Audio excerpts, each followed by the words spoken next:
Buenas tardes, estamos en otro programa de mesura y pensamiento, pero estamos otra vez en la Argentina, en Buenos Aires, que la verdad yo he tenido la oportunidad de estar muchas veces aquí y cada vez me sorprende más, me gusta más.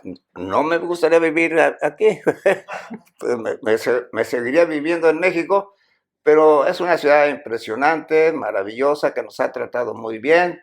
Y bueno, ahora vamos a tratar un tema fantástico a mí. La verdad es uno de mis temas favoritos. La política cuestionada es un libro de Francisco Díaz Fischer. Le pregunté si tenía algo que ver con el famoso Fischer. No, no, no tiene nada que ver, ¿no? Por desgracia. Pero Francisco Díaz, ¿cómo estás? Muy bien, muchas gracias. Me da mucho gusto estar aquí en la Argentina contigo, porque pues sé que eres una persona valiosa. Creo que empezamos a ser amigos Ujú, y fíjate que la amistad a mí me gusta mucho porque no es algo que se firme, o sea, es algo que se da. ujú, Es que es muy bonita la amistad, ¿verdad? exacto. Es precioso. Bueno, yo les voy a empezar con una anécdota nos pasó ahorita en el taxi, porque vamos a hablar de política cuestionada, que es el libro de Francisco. Pero entonces les voy a platicar una anécdota. Aquí veníamos en el coche y el taxista, al pasar por el Congreso Nacional de aquí de Buenos Aires, que es de toda la Argentina, nos dijo, cuiden sus carteras, cuiden sus carteras porque estás pasando por el Congreso Nacional. Entonces, ahí nos podemos dar cuenta de lo que es el imaginario colectivo, Mm, de que la gente, pues, a la política la ve como un chiste, ¿no? O sea, no la ve como algo serio, o sea, la política. Y lo que me impresionó de lo poco que pude ver de tu libro, Francisco, es que tú lo haces de una manera que a mí es la que me interesa filosóficamente, que es la materia de la historiosidad, de la historia ujú, de la política. Porque hablar de la política diaria, pues es hablar, como decía el chofer, de algo triste. Pues, o sea, la gente no tiene una buena relación con la política ujú, y no la ve como algo valioso para su vida, sino la ve como contraria a su vida normal, a su vida común. O sea, entonces es triste que la política se haya desprestigiado tanto, pero yo creo mm, que es histórico. mm, O sea, no es un tema nada más de ahorita. Yo creo que históricamente la política se ha deteriorado. Entonces, para mí la política es muy interesante porque, como decía Aristóteles, somos animales políticos, ujú, pero, pero somos políticos porque no nos ha quedado otra forma de administrar los bienes de la humanidad, y entonces hemos tenido que recurrir a administradores ujú, especializados o aparentemente especializados que han dejado una tristeza en la humanidad a través de la historia. O ujú, sea, yo creo que la política, por desgracia, es muy cuestionada ujú, y tú me imagino que aquí la cuestionas. ujú. ¿Ese es tu trabajo? Un poco es ese, claro. ¿Un poquito o es mucho? No, en castellano tiene esa ventaja la palabra cuestionada, Ah, que refiere a una pregunta. ah, La cuestión y la pregunta son casi sinónimos, ¿no? Entonces, un poco el arte que está detrás de la política y que plantea el libro es el arte de saber preguntar. ah, Gadamer, este autor que trabajó ahí, tiene eso, dedicado mucho tiempo, se dedicó mucho tiempo al diálogo y sobre todo en el diálogo a hacer buenas preguntas, más que respuestas, ¿no? O a mí me sea, encanta Gadamer. es un gran autor. Realmente es para mí un pensamiento bastante nichiano. Claro, exactamente, tiene mucha... Por porque como decía Nietzsche, todo es interpretación, entonces pues no hay otra manera y por eso no hay otra manera que la mesura del diálogo. Ujú, ujú. Exacto, y ahí, digamos, lo interesante de Gadamer es como el arte de saber dialogar. Digo, las conversaciones, los diálogos son un poco como decías de la amistad. Es algo que se da y es un cierto arte el de saber conversar. Entonces, que es más también saber preguntar, saber darle el espacio al otro, más que dar respuestas y más que tener frases hechas, ¿no? Los momentos del diálogo, los clímax, las bajadas, los momentos de broma, los buenas comprensiones del otro, las malas interpretaciones incluso. Digo, cualquiera que ha conversado sabe que es un poco como la amistad, o sea, es algo que se va dando, nadie va con un amigo a tener una buena conversación. Digo, no lo podés planificar. Entonces, un poco lo que sucede en la vida diaria, que también sucede en la política, es que como que hay que afinar un poco el arte de conversar y de saber preguntar, ¿no? Que es bastante difícil, mucho más difícil de lo que parece. Entonces, un poco el libro va a tratar de entender el arte de la conversación y del diálogo y de la pregunta en la política. Fíjate que acabo de publicar un libro hace una semana, Ajá. que es La mesura, la entropía y el caos. Uh-huh. Y yo lo que estás diciendo lo veo, o sea, el diálogo lo veo como la forma de mesurar el pensamiento, las relaciones humanas, Uh-huh. o sea, que es la manera que nos hemos logrado los humanos para poder tratarnos de entender. Uh-huh. Entonces el diálogo, pues es lo único que nos queda, porque y la interpretación de ese diálogo que es lo más complejo, Uh-huh. porque cada quien tiene su interpretación y entonces, pues en realidad vivimos en un caos, por eso tenemos el diálogo, o sea, para mesurar el caos, ¿no? Uh-huh. Sí, por ejemplo, si uno piensa cuando malinterpreta o sobreinterpreta las cosas, cuando lo que hace dialogar y lo que hace la posibilidad de sentarse con alguien con el cual hubo un problema o una mala interpretación o una sobreinterpretación, es eso, es un poco como darle forma, darle cauce a algo que se salió de cauce. Un poco de orden. Y de alguna manera el intercambio da orden. Eh, O sea, me permite entender cómo el otro entendió y el otro entender cómo yo entendí lo que él me dijo. El intercambio del diálogo tiene mucha riqueza para el pensamiento. Digo, desde Platón, que lo definió como diálogo del alma consigo misma. Pensar necesita del diálogo con otro. Porque si no, pensar solo, sin ninguna posibilidad de intercambio con otro, se desmadra para mí, ¿no? Pero también, también tú interpretas, o sea, yo le llamo eso telaraña social y telaraña individual. Ajá. En lo individual, o sea, tu pensamiento individual también tiene muchas maneras de interpretarlo. Tú muchas veces interpretas de una manera una cosa y a los 10 minutos la interpretas de otra manera. Uh-huh. O sea, también hay una interpretación personal, ¿no? Uh-huh. Uh-huh. Y está la social. Exacto. Al interior es bastante, no sé cuál es la experiencia que cada uno tiene respecto de la propia vivencia del diálogo interior, digamos, ¿no? Pero cuando han pasado muchos años, digo, yo ya tengo también algunos, como para saber que... No tantos como yo. No tanto como parece, no tanto como usted, pero no sé cuál es su vivencia, pero por ejemplo del cambio de diálogo con uno mismo. O sea, uno cambia de la forma de hablar con uno.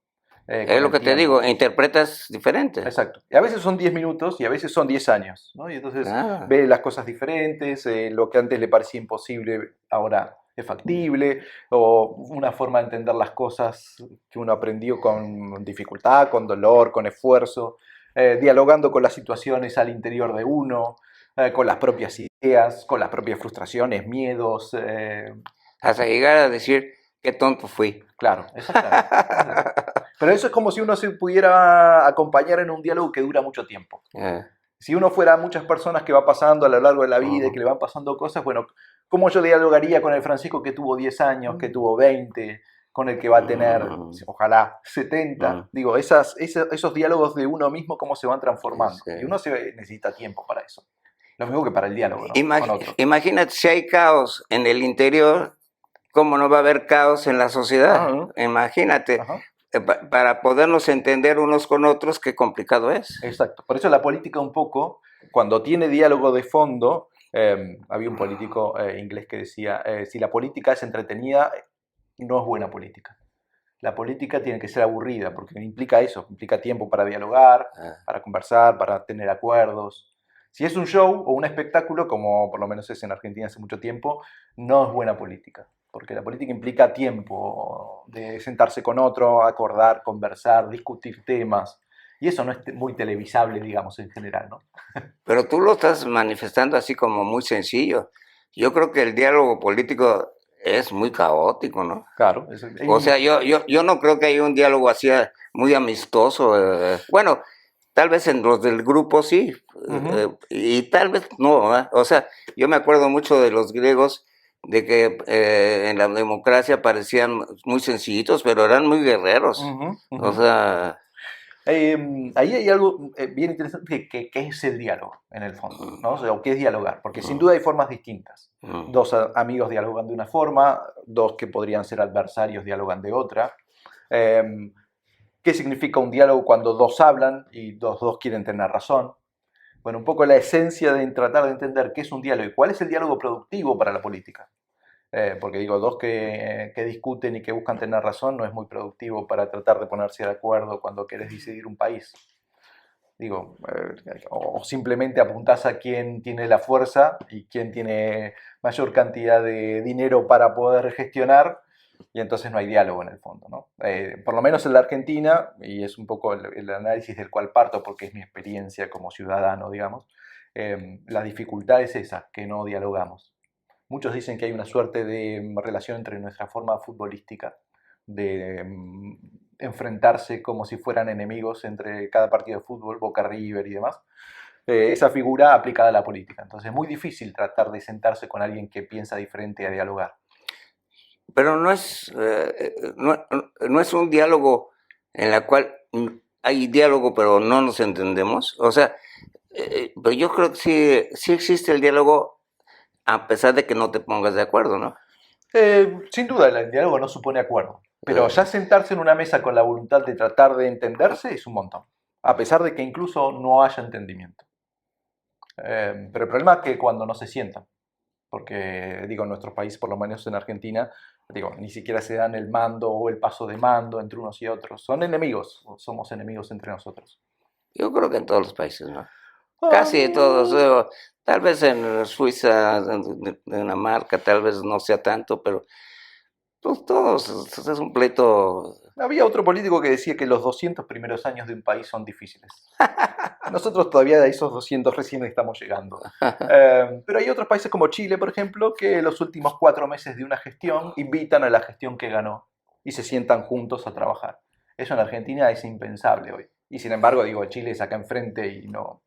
Y ahí en Chile sí funciona bien, entonces. Por lo menos parece, a veces cuando uno analiza cómo se relacionan, parece un poco mejor que nuestra forma de relación, en este punto específico, ¿no? O sea, en la capacidad de dialogar entre los políticos. El otro día daba una charla sobre esto y le pedí a la inteligencia artificial que me diera una foto de Milei y Cristina saludándose como amigos. ¿Y qué pasó? Proyecté esa foto. Y claro, a todo el mundo le parece imposible. O sea, primero porque es una foto que jamás se dio y que jamás parece que se pudiera dar. Y sin embargo fueron los dos presidentes de los últimos periodos, ¿no? Entonces es bastante paradójico como uno convierte en enemigos a las facciones, que sin duda puede entenderse como un péndulo, bueno, había un extremo, ahora tenemos el otro extremo, y esto va siendo como una suerte de, cuando uno lo ve en la big picture, o sea, así al marco de la política de los últimos 40 años, hay una oscilación, pero en el fondo no hay diálogo, ¿no? Y esa es una de las dificultades que nosotros tenemos. Digo, básicamente la estructura de la democracia en un parlamento o en un congreso como tenemos nosotros es que tipos que piensan diferentes se sienten a hablar. Por lo general gritan. Y es más como una suerte de a ver quién tiene razón y nada, un diálogo de sordos, ¿no? Eso da la sensación. Creo que la gente se cansa de eso también. Bueno, yo te preguntaría en tu libro si tú manejas a los representados, o Sí. ya sean campesinos, el pueblo, el proletariado, o el que sea, lo manejas, porque ese diálogo que propones o que estás proponiendo, me imagino en tu libro, tiene el problema también de que los representados pues nunca participan en ese aparente diálogo o no diálogo, ni participan, y lo único que es que lo pueden criticar privadamente, pero realmente nunca son tomados en cuenta, ¿no? O casi nunca. Bueno, yo creo que hay algunos políticos que toman un poco en cuenta a sus votantes pues para seguir en el puesto, lo que sea, ¿no? Pero generalmente la gente no participa, ¿no? Es una buena cuestión.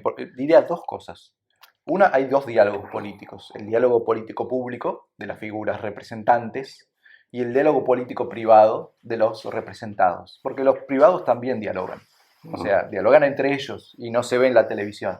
Pero son los que deciden después el voto. Influyen algo, ¿no? Claro, sí, digamos, después el voto. Pero eso es la primera cosa. La segunda es un gran defecto que yo creo que viene de muchas herencias de distinto tipo, pero es la ventriloquía. O sea, que es hablar en nombre de. Digo, los pobres, hablar en nombre de los pobres y no darle la voz a ellos. Claro. Creo que eso es un gran defecto, porque si usted me pregunta, yo creo que los diálogos más políticos, más inteligentes, lo he escuchado de esos, más que de la gente que fue a la universidad y estudió ciencias políticas o es abogado. Porque me parece que ahí hay una cercanía con la realidad que hace que el diálogo sea mucho más rico, por más que no haya educación, si quiere, en este sentido, de universitaria, ¿no? Entonces, cuando me habla de los pobres, de los proletarios y demás, me parece que el peor peligro es hablar en nombre de ellos y no darle la voz a ellos, porque considerando que no son instruidos o que están alienados o que no son suficientemente inteligentes para participar del diálogo político. Le diría que es lo contrario. Pero eso es histórico, ¿no? Yo creo que es histórico, que tiene que ver con muchas tradiciones distintas. Pues todas las culturas han tenido ese problema, ¿no? Pues porque necesitas quien te administre. Es un buen tema. Hay algo que me llama mucho la atención cuando se origina la democracia en Grecia, que un poco lo cuento ahí, que es que eran por sorteo los cargos, no por votación. Pues, Entonces, si uno lo piensa así, pongámosle que hoy por sorteo se eligen los cargos. Suena ridículo, porque uno diría, bueno, el que hoy tiene que elegir tiene que ser un administrador, el que mejor sabe llevar la economía, el que mejor sabe llevar la política, los asuntos exteriores y demás. Pero en ese momento, cuando nace la democracia en Grecia, no era así. Era por sorteo y si le tocaba a alguien que era medio incapaz o menos capaz... Pero también había grupos. Claro, pero sí. La base no era la votación del más apto, ¿no? Entonces, cuando uno lo piensa así, ¿qué es lo que hace que alguien sepa de política? Y que de alguna manera viva con otros. Entonces, incluso los que no fueron a la universidad y trabajan todos los días y van a la fábrica o van a la obra a hacer trabajos duros o va a limpiar casas, sabe mucho más de política diaria, digamos. Y por eso se justifica un voto. Porque quien no tiene educación vale un voto y yo que tengo educación valgo un voto. Porque no es tener o no educación lo que determina la capacidad de decidir, sino ser ciudadano y vivir juntos. Y ahí hay un saber. Por eso la gente, si usted me disculpa, yo creo que la gente pobre no es tonta en absoluto. Y no se deja manipular tan fácil. Puede tener condiciones que sean más difíciles, sin duda. Pero es mucho más inteligente lo que nosotros decimos que es. Y tiene mucha capacidad de entender las cosas, incluso cuando son injustas para con ellos, de lo que nosotros creemos que ellos entienden.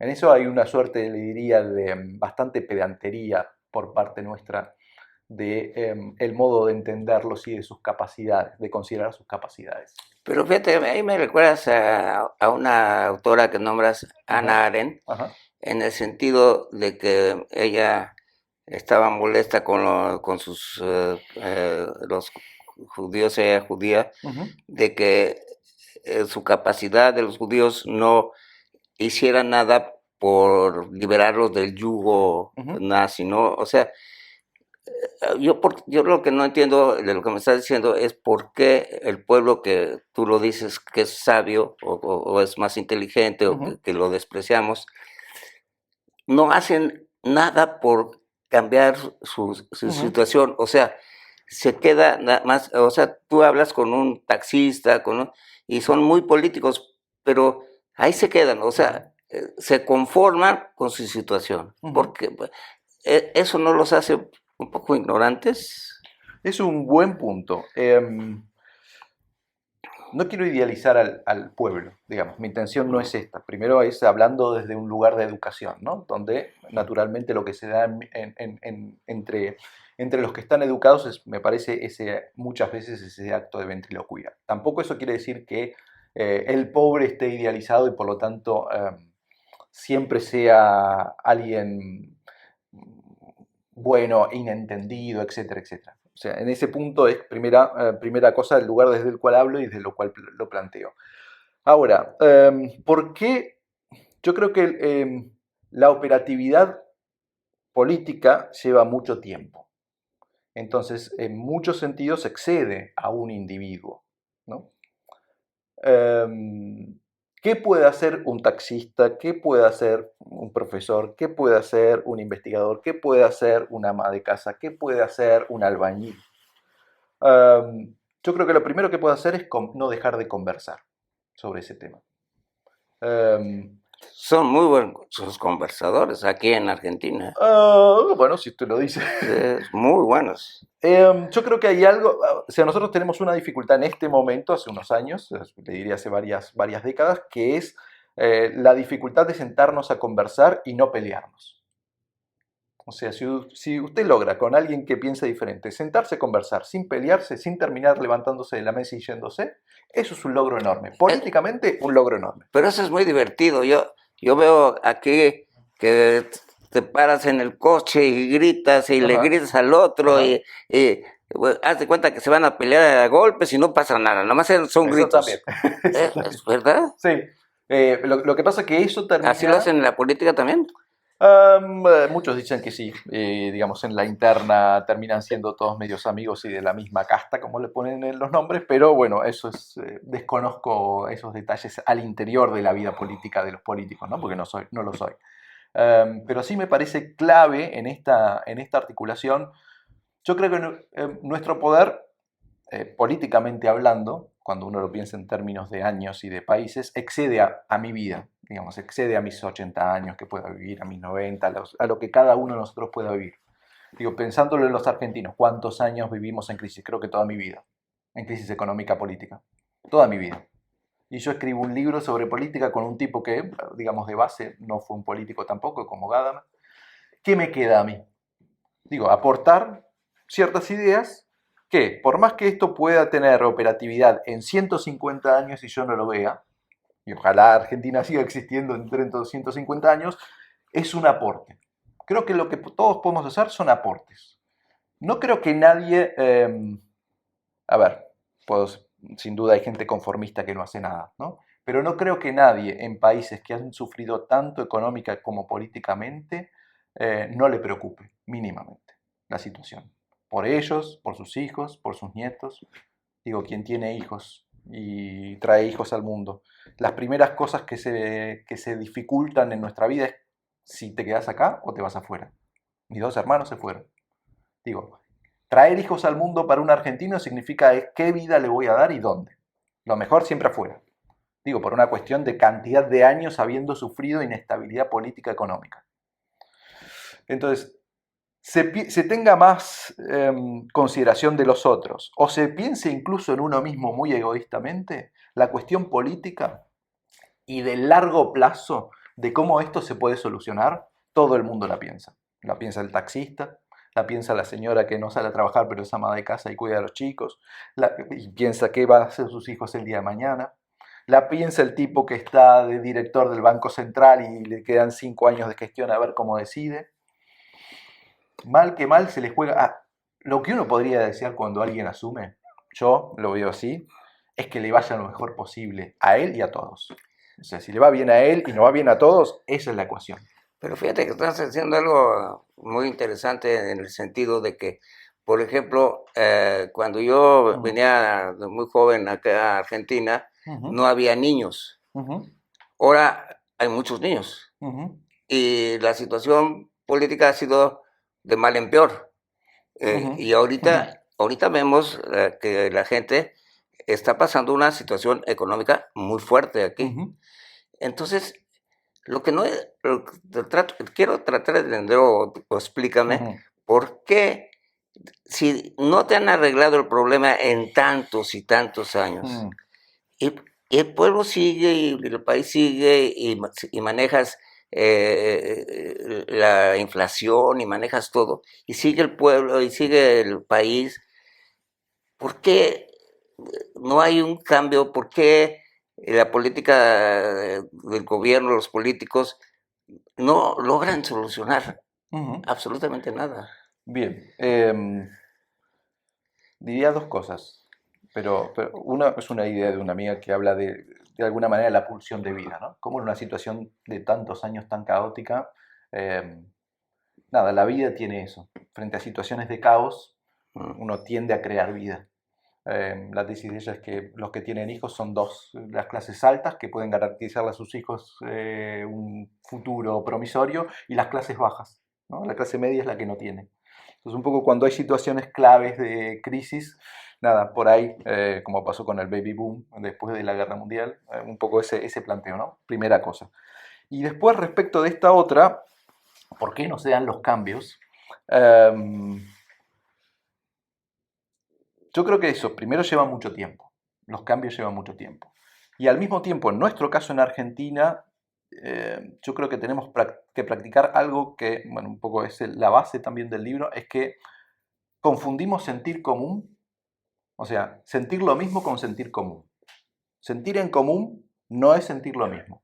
Nosotros queremos sentir lo mismo, que es que, por ejemplo, somos todos de Boca, somos todos de River, somos todos peronistas, somos todos, no sé, radicales, somos todos libertarios, somos todos, ¿no? Sentir lo mismo.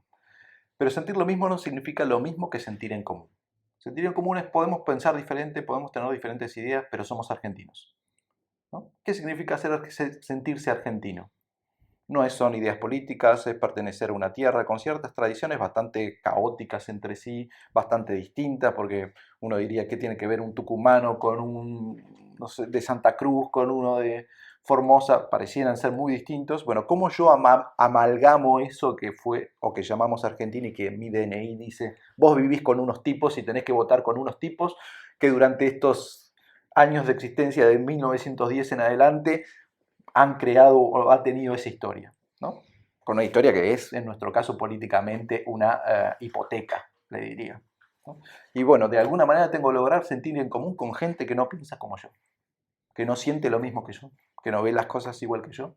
Y sin embargo, vivimos en el mismo lugar, votamos a la misma, en los mismos momentos, tratamos de darle un rumbo al país, No tienen las mismas crisis, las mismas crisis, con pero distintas condiciones, pero esas las no mismas se crisis. solucionan. ¿Por qué no se solucionan las crisis en la Argentina? Le diría que no soy capaz de responder esa pregunta en profundidad, pero sí Pero creo que... te la voy a poner más fácil. Ajá. No se han solucionado en toda la historia de la humanidad. ¿Cómo se van a solucionar en un país? No. Lo que pasa es que uno pensaría que puede ir mejor. Entonces le diría que en Argentina... Debería ir mejor para todos. Y hay países que le va mejor. Entonces no se solucionan completamente, sin duda, pero por lo menos nosotros ni siquiera aspiramos a la solución, aspiramos a que vaya un poco mejor. En Argentina, ¿no? O sea, en nuestra situación particular, que somos casi un ejemplo de las cosas mal hechas en muchos niveles, ¿no? Políticos, económicos. Es casi un caso muy particular, porque no todos los países en la región han tenido tantas crisis ni tanta incertidumbre política, con tantos altos y bajos, desde golpes de Estado, cambios radicales de gobierno. Este es un país muy particular, por eso también me interesa publicarlo acá al libro, porque me parece que nosotros necesitamos un montón de cosas para aprender. Lo vas a publicar también en España, ¿no? Sale en los dos lados, sí. Creo que toda Latinoamérica, sí, todo bien, pero escribirlo acá es como un desafío. Sí. Y creo que por lo menos... Pero entonces, tú te metes en la política de la Argentina, o sea, viendo su situación en cada parte historial de los últimos tiempos, ¿o cómo? En realidad es un libro de filosofía política, o sea que básicamente son ideas políticas generales. Tomo muchos ejemplos de distintos lados para tratar de entenderlo y muchos son de Argentina. Exacto. Pero es un poco de la política mundial, pero con esa idea de hacer algo general, ¿no? ¿Y qué piensas sobre lo que ha pasado con el término política a través de la historia? ¿Has llegado a alguna media conclusión o alguna referencia de qué para ti ha significado la política en el humano? A mí me asombra mucho que tengamos que vivir juntos, o sea, que nos interese vivir juntos. Me asombra desde el punto de vista de la experiencia que significa la constitución de una sociedad, por lo tanto, de una sociedad que discute cosas y es política, ¿no? De cómo quiere ir, hacia dónde quiere ir, qué cosas quiere, qué cosas no. Eso me asombra enormemente, ya como experiencia. Y el concepto, bueno, ahí un poco mi herencia viene de esa distinción entre la política, como ejercicio público y demás, y lo político. Lo político es la vida en común. Entonces, nosotros todo el tiempo tenemos lo político presente. La política la hacen algunos tipos que votamos cada tanto y la hacen medio un show, Entonces, ¿tú la criticándolo. ves como lo político? En el fondo político es Bueno, el... por eso Claro. o sea, tu punto filosófico es lo político, no la política. La política es lo que está sostenido sobre lo político. Por eso, pero o sea, es una diferencia fantástica, es una enorme diferencia, ¿no? Bueno, no es mía, pero hay Eh, autores que sí, la han trabajado, sí, pero es una enorme diferencia, porque, sí, digamos, uno tiene la política está enfrente, digo, está en el sí, televisor, sí, está en los discursos, está sí. en las decisiones. Mm. Pero ¿y yo qué tengo que ver con eso? Y que en el fondo soy político. Y que yo no Sí. solamente los voté o no lo voté. Animal político. De alguna manera, eso es raro, es que nosotros nos Mm. juntemos con otros a vivir juntos y a decidir cosas en común. Digo, si no, uno piensa, ¿para qué diálogo sobre lo que está bien, digamos, pensándolo en general, ¿no? Lo que está bien. O qué educación quiero para mis hijos. O qué me parece lo justo y qué me parece lo injusto. No tendría ningún sentido dialogar sobre eso si no fuéramos gente que vive junta. Una parte de la herencia de mi familia es italiana. Los italianos vivían en la misma casa las distintas generaciones, ¿no? Los abuelos, los tíos, los hijos, los nietos. Y lo interesante de esa, diría, esa organización social es que en una misma casa uno tiene todas las generaciones. Y hay algo que vivir juntos, de gente con generaciones distintas, enseña un montón. Porque los más chicos aprenden de los más viejos, de los nietos, los que están en el medio tienen sus propios problemas para criar a los de abajo, para acompañar a los de arriba. Entonces es interesante que vivir juntos implica un montón de conflictos. ¿Lo podías ver como caos? Con un montón de conflictos, exacto. Digo, no es fácil. No es Es mucho fácil, más fácil pues no vivir juntos. es que es un caos, ¿no? O sea, pero ordenado, De alguna porque manera. están ordenados, ¿no? Exacto. Pero piénselo lo fácil que sería si vivo solo, por otro lado. Digo, no tendría tanto caos, llamo a mis padres, que mis hijos se críen solos en un internado y entonces yo vivo tranquilo. Políticamente eso no se da. Mm. Vivimos juntos, vivimos en la misma ciudad, en el mismo país, discutimos con gente en la calle, lo que ustedes ven que nosotros hacemos mucho en cuanto a gestos muy de pelearnos con unos con otros. Eso ya es rarísimo. Y es como parte de la vida y lo asumimos. Lo que pasa es que eso se hace muy difícil cuando el otro es un enemigo. Cuando el que no opina como yo, no quiero verlo. Por eso en Argentina ha habido tanto problema de disgregación de familias. Digo, antes se sentaban todos los domingos a comer. Bueno, pues ya no. Porque es difícil de hablar con el tío de política porque este es, no sé, mileísta y este es K y entonces no lo puedo sentar en la mesa. Eso ya es un problema. Porque disgrega el tejido social. Entonces, cuando yo no puedo vivir con el que piensa diferente, y ahí tiene un problema. Grave. Mucho más grave que la crisis económica y que la crisis política de los políticos. Es una crisis de lo político, esa. Pero de lo político de la sociedad, Claro, o sea, que la diferencia es del político profesional.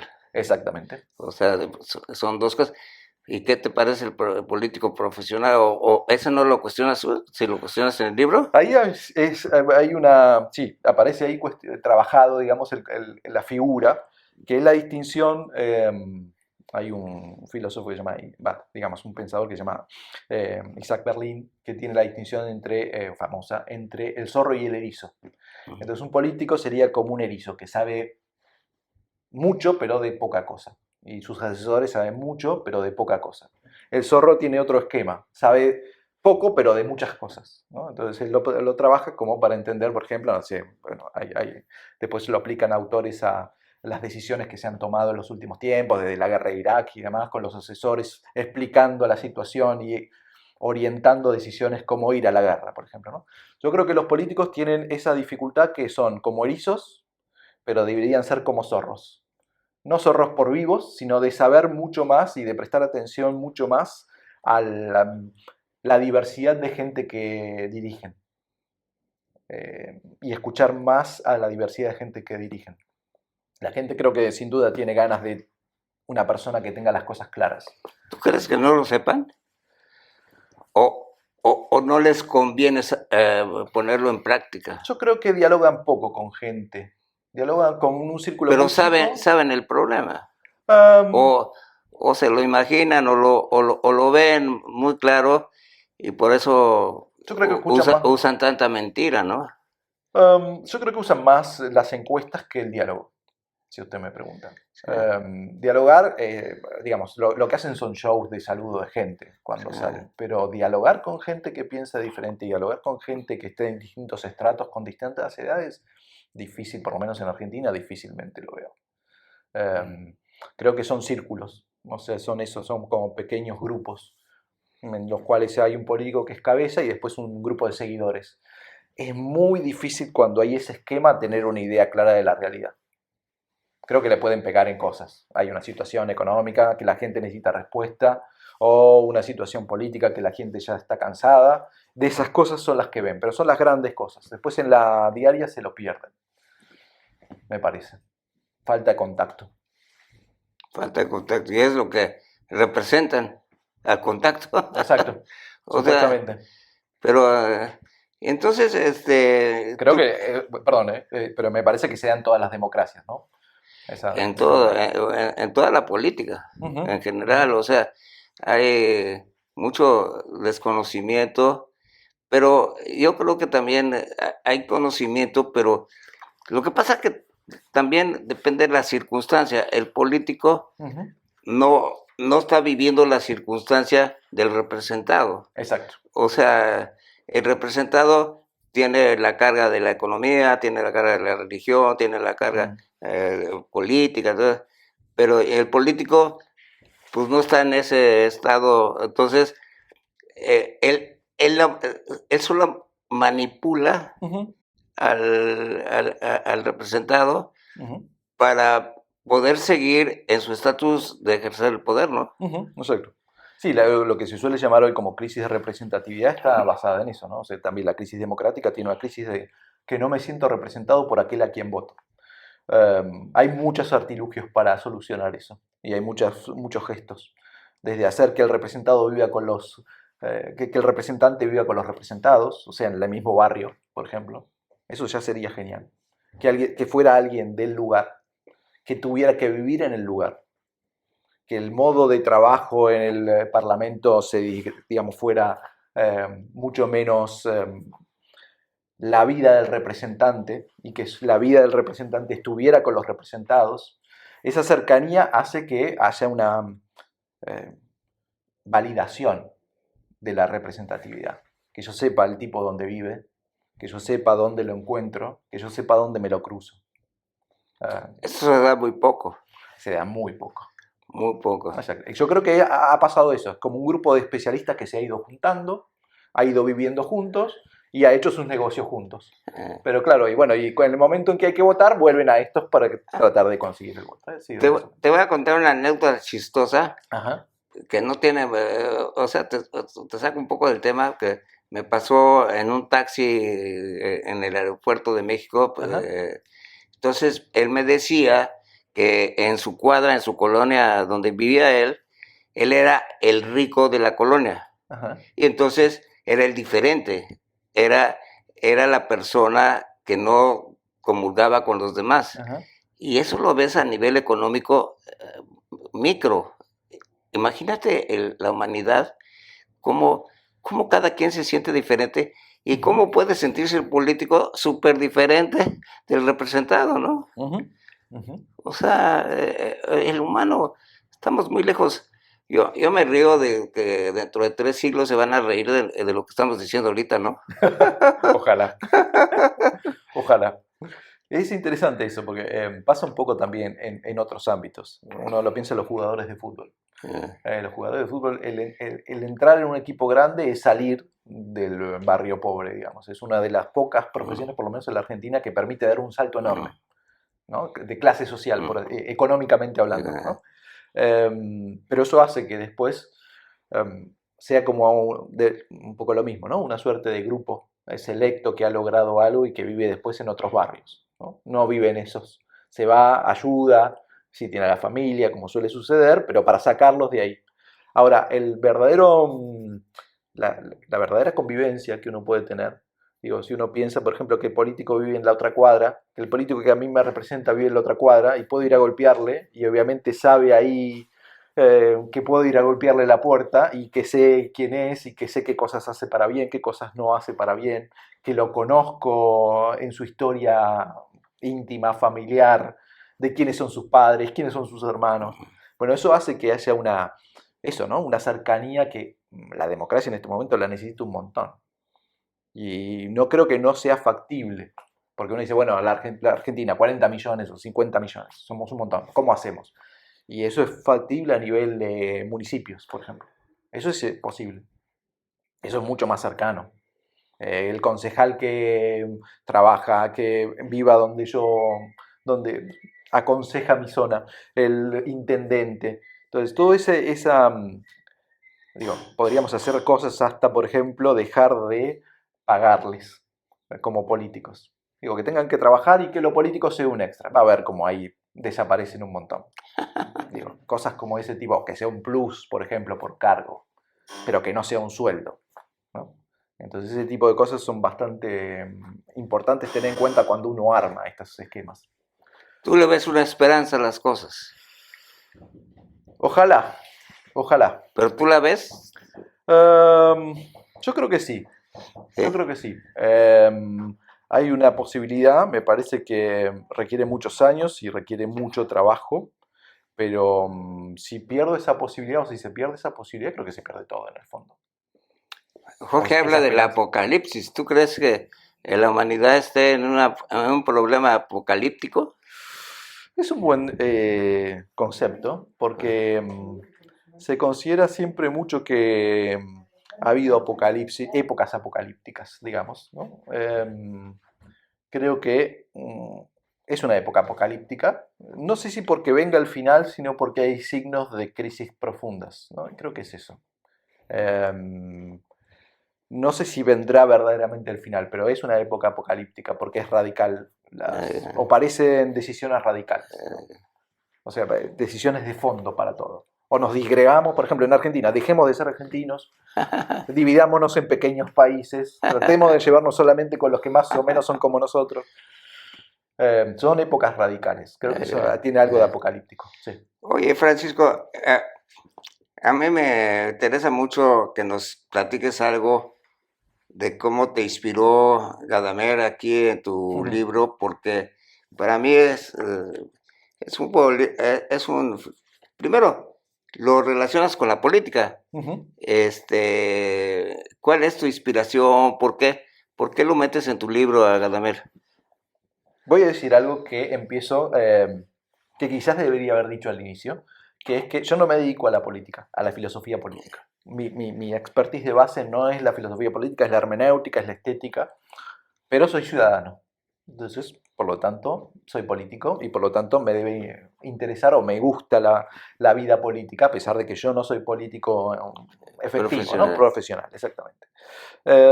Y Gadamer le pasa un poco lo mismo. Es un autor que nunca escribió sobre política. Solamente escribió un texto cuando tenía 93 años, o sea, al final de su vida, que se llama La incompetencia política de la filosofía. Y ese libro tiene 360 páginas sobre un tipo que nunca escribió de política. Pero lo que sí hizo, y fue por lo cual su hermenéutica, o sea, su filosofía tuvo mucho impacto político posterior, discutió con gente y conversó con gente que se dedicaba a la política. Uno, por ejemplo, Habermas. Y voy a contar esta anécdota pequeña simplemente para explicar por qué yo llegué a Gadamer y por qué escribí un libro sobre política a partir de este autor. Gadamer tenía 60 años, o sea que ya estaba a punto de jubilarse en mayo de 68, o sea, nace en 1900, así que tenía 68 años. se entera, en la época de las crisis estudiantiles, se entera que Habermas, un tipo que en ese momento era la voz del movimiento de protesta estudiantil en Alemania, estaba queriendo defender su tesis para la habilitación, para tener un puesto de profesor en Frankfurt. Y él lo hace en la escuela de Frankfurt con Adorno y Horkheimer, Habermas, ¿no? Entonces resulta que Habermas era tan conocido por su violencia estudiantil, o sea, por los discursos violentos contra el profesorado, contra la burguesía en Alemania, que serían los profesores, que sus maestros, Adorno y Horkheimer, no le querían dar la habilitación para que sea profesor con ellos, ¿no? Gadamer se entera de esto, estaba en otra ciudad, Heidelberg, se entera de esto, que este pibe, que es tan problemático, que tiene 20 y pico, tan problemático, no le quieren dar la habilitación sus maestros, Adorno y Horkheimer, amigos de Gadamer además. Entonces le piden que le manden la tesis, le pide a Adorno y Horkheimer que le manden la tesis de Habermas. Y Gadamer la lee. Lee la tesis y le parece una buena tesis de política, ¿no? Entonces le dice a un colega de él, che, vamos a invitar a este pibe a dar clase con nosotros. Y el colega, Lowitz, le dice, vos estás loco, vamos a traer a un pibe que es un problema. Lo llamaban demasiado rojo, Adorno y Horkheimer, a Habermas. O sea, para que darnos una idea de cuál era un poco el tinte de Habermas, ¿no? Que era la mente en ese momento del movimiento estudiantil. Y entonces Habermas termina dando clases con Gadamer durante 3 años, a partir de los 70. Como Habermas ya era conocido y Gadamer era un don nadie, que había publicado solo Verde y Método y no mucha cosa más, en las discusiones, lo que hace Habermas es empezar a leer la obra de Gadamer, un poco en agradecimiento, un pibe joven con un tipo grande, nada que ver en generación, y empiezan a dar clases juntos. Seminario distinto, los alumnos iban al de uno, después iban al de otro, y así empiezan a discutir temas filosóficos. Pero como Habermas era tan conocido, empieza a ser conocido Gadamer. Entonces, en ese diálogo entre un tipo joven, políticamente muy comprometido con el momento, muy famoso y un pensador sin duda político, este otro que era un tipo grande por jubilarse, que no había escrito nunca sobre política, en las discusiones con Habermas sobre temas vinculados con la política, comienza a hacerse conocido. Entonces yo creo que Gadamer tuvo esa ventaja. Primero, de saber conversar y de saber conversar con el que piensa diferente. Entonces yo, que no soy un tipo que se dedicó a la política, tomé ese ejemplo para hacer un poco lo mismo. Creo que lo que necesitamos es conversar con gente que piensa diferente, por más que sea problemática, por más que sea, digamos en términos argentinos, un quilombero, y sea alguien que me va a traer problemas o que por ahí me puede traer problemas. Pero si me siento a conversar, si le tengo paciencia, obviamente Habermas vino con cierto agradecimiento a Gadamer y fue a dar clases con él, no a romperle las piernas, como diríamos, pero fue capaz de sentarse a conversar y nunca se pusieron de acuerdo en un montón de puntos, ¿no? Es que yo creo que qué bonito con lo que me estás platicando, de esta historia que nos estás platicando, pero yo creo que también es una ilusión pensar que al sentarte a platicar con alguien va a tener una idea parecida. Es que todos los seres humanos tenemos parecidas diferentes, a pesar que se acerquen mucho. Por ejemplo, la palabra amor, cada quien la expresa a su manera. O sea, imagínate que todos hemos querido amarnos los unos a los otros, pero si cada quien tiene su interpretación del amor, ¿cómo te vas a poner a ver? Y me extraña eso que tú digas. Entonces, cada vez sí quería sentarse a platicar con el otro, pero sabía que había otra interpretación, ¿no? Es bueno el ejemplo. Tomo el ejemplo del amor. Digo, si todos tenemos ideas del amor diferente y usted ya sabe que con su pareja no va nunca a lograr un acuerdo, entonces la idea de amor sería solamente para amarme a mí mismo. O sea, lo que yo interpreto del amor es para amarme a mí, porque no, como el otro no lo puede amar, porque no va a tener una idea del amor. ¿Y no puede haber una mesura? Bueno, un orden, o sea. Por eso oye, yo tengo 57 años casado. Bien. Y, oye, y te juro que si cada quien decimos, mi esposa me dice cómo es ella y cómo soy yo, nos divorciamos. Claro, ok. Exacto. Entonces, en lo político, ¿cómo es? Las convicciones políticas, que sin duda todos las tenemos, y que son diferentes, y eso son convicciones. O sea, yo creo esto en lo político, y el otro opina lo distinto. Las convicciones son mi seguridad, pero nunca han sido las mismas en mi vida. Digo, he cambiado de convicciones y todos reconocemos que en el fondo cada uno puede reconocer que ha tenido convicciones distintas. No es lo mismo con las convicciones de joven que las convicciones de maduro, que las convicciones políticas que uno tiene en la vejez. Sin embargo, son convicciones. Y las convicciones son seguridades. Y el problema que tiene eso es que yo pienso que si pierdo mis convicciones, pierdo mis seguridades. Entonces, cuando uno choca con otro, con las convicciones de otro, muchas veces piensa que lo que se está poniendo en juego es mucho más que una mera conversación política. Se pierde lo que uno es, porque uno identifica las convicciones con las seguridades. Entonces, esa romper las convicciones y es romper seguridades, pero también es que uno aprenda a crecer. Entonces, el diálogo lo que tiene es que sin duda uno se expone y es un riesgo y las convicciones se confrontan y puede ser que el otro tenga razón y yo no tenga razón. Digo, en el diálogo de pareja pasa lo mismo. Cuando uno cree que discute temas, bueno, ¿cuántas cosas hay? ¿Cuántas frustraciones, cuántos miedos, cuántos odios internos que se juegan ahí en una conversación de pareja? Y sin embargo uno le intenta. Entonces ahí es súper interesante porque, claro, yo vivo con la otra y la tengo bajo el mismo techo y usted hace 57 años que la tiene bajo el mismo techo. Y lograr conversar con esa persona que uno eligió en su momento, hace muchos años de su vida, y hoy opina diferente, ve las cosas distintas, es todo un esfuerzo, y es todo un trabajo, que uno después ya conoce mañas, conoce que hay lógicas que se van entablando, no se pondrá de acuerdo, pero ya hay un vivir en común. Entonces, eso en la política es eso. Tengo que muchas veces renunciar a mis convicciones, ponerlas en duda, hacerme preguntas, pensar que por ahí el otro tiene razón, parece contrario a la política. Pensar que por ahí el otro puede tener razón. Pero si no, como país no se construye nada. Una cosa es Milei contra Cristina, pero otra cosa es la mitad de la Argentina contra la otra mitad de la Argentina. ¿Entiendes? Dos individuos, bueno, se pueden llevar mal, pero que la mitad de la Argentina se lleve mal con la mitad de la Argentina y no puedan juntarse a comer, eso ya es un problema. Entonces, un poco lo que no hacen los representantes es intentar ensayar esa unión y por lo tanto nosotros abajo no intentamos ensayar esa unión. Se hace muy difícil vivir juntos así. Bueno, ahí te voy a hacer un cuestionamiento que se me hace divertido, a ver cómo la ves. Eh, por ejemplo, de lo que estás hablando y de lo que dices de Gadamer y de lo que tú piensas, de lo que nos estás manifestando, ¿cómo ves cuando tú te unes a un partido político, el partido, entonces más o menos la gente se pone de acuerdo para poder estar en un partido? O sea, de alguna manera tus ideas más o menos, pero hay grandes diferencias. O sea, ¿tú cómo lo ves? O sea, ¿qué valor le das a esa unión, a eso de unirte a tus partidos y con tus camaradas? ¿Cómo ves esa unión? ¿La ves muy positiva o también la ves muy interpretativa o cómo la ves? Hablo de mi propia experiencia acá, ¿no? Pero sin duda puede estar equivocado. Hay un punto que acá no consideramos que es el tema del mal. Eso lo dejo por un momento de lado en todos estos planteos, ¿no? Que uno puede decir, bueno, este es un traidor o este es alguien que solamente quiere beneficio propio. Pongámosle a grandes rasgos que uno coincide con un partido. ¿Qué cosas yo no me resultan muy difíciles de digerir? Partido con un nombre. O sea, que el partido tenga nombre o el apellido de una persona con un ismo. Macrismo, peronismo. Digo, en nuestro país eso es muy común. Me es muy difícil creer en un partido que tiene el nombre de una persona y no ideas. Primera cosa con la cual. Segundo, un partido, pongámosle, que tenga nombre general y digamos de una idea, no de una persona.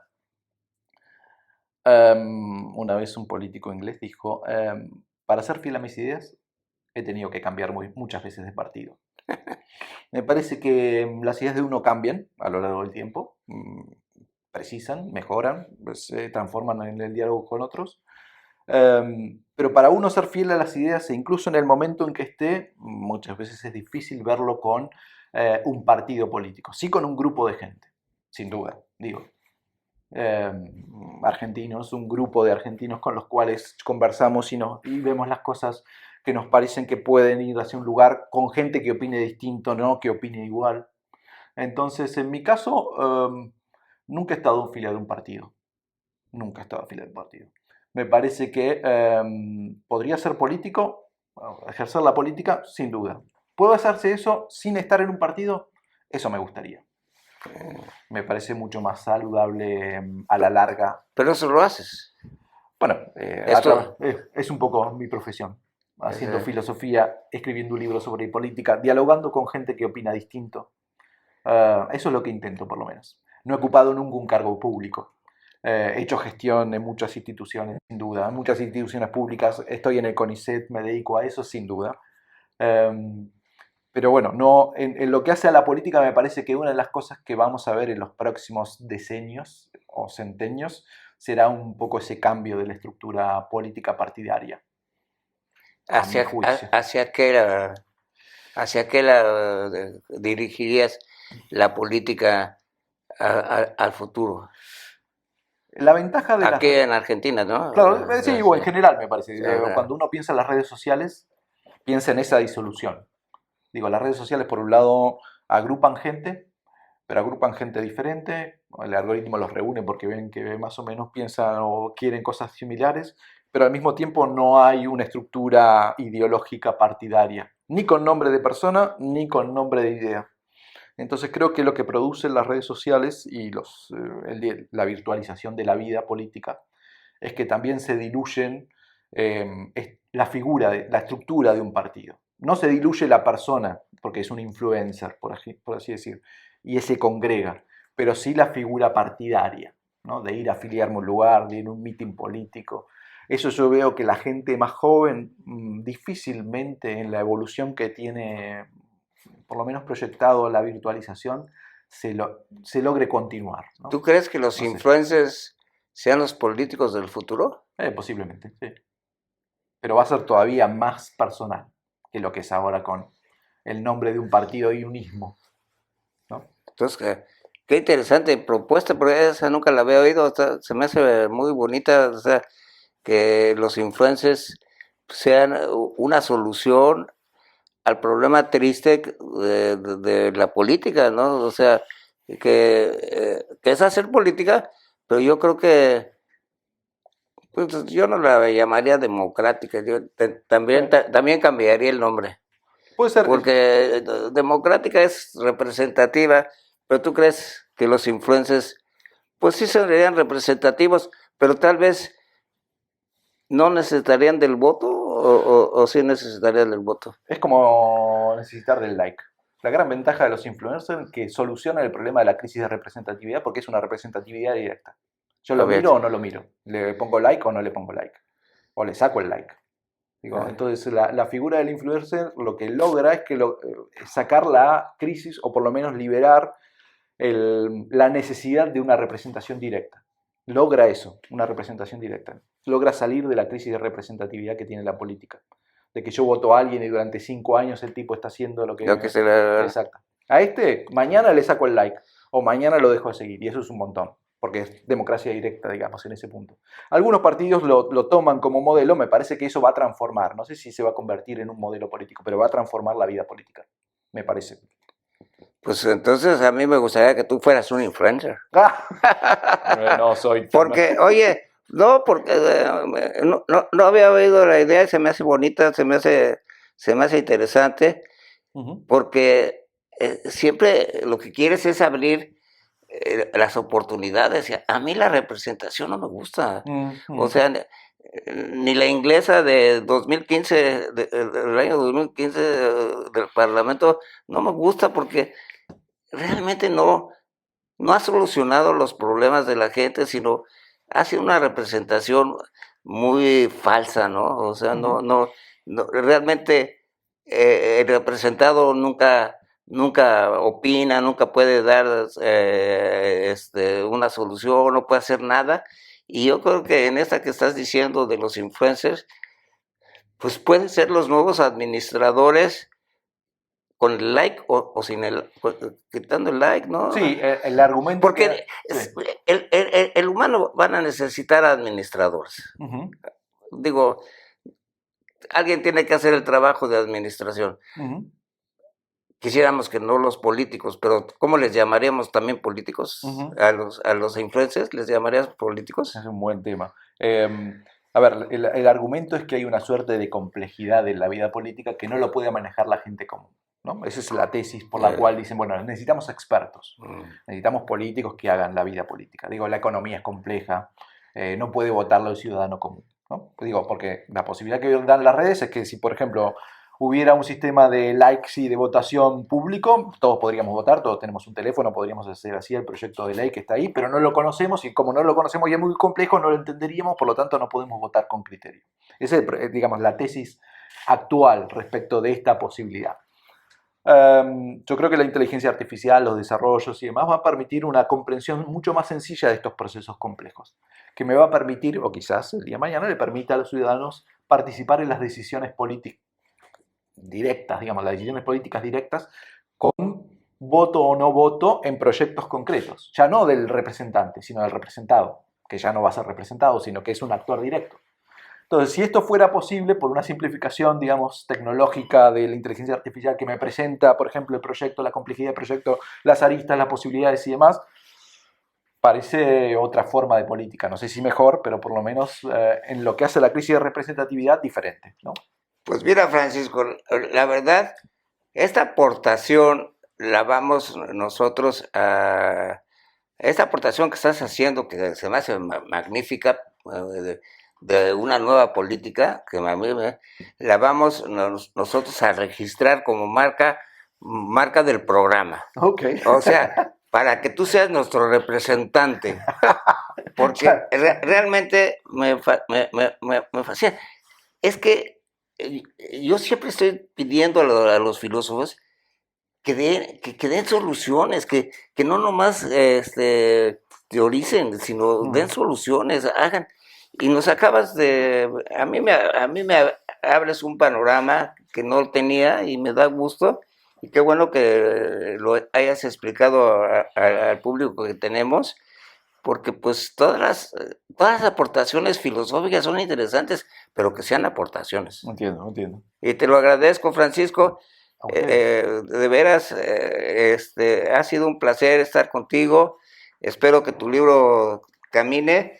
Me gustó muchísimo, aunque hablamos poco de Gadamer, me hubiera gustado hablar más de Gadamer, o sea, porque pues a mí ha sido un influencer. Me alegra. También para mí. Muy importante para mí. Y te lo agradezco de todo corazón. Y aquí estamos en tu patria, encantados, y que tengas éxito y que sigas así de juvenil y todo. Muchas gracias. Muchas gracias. Un placer. Ay.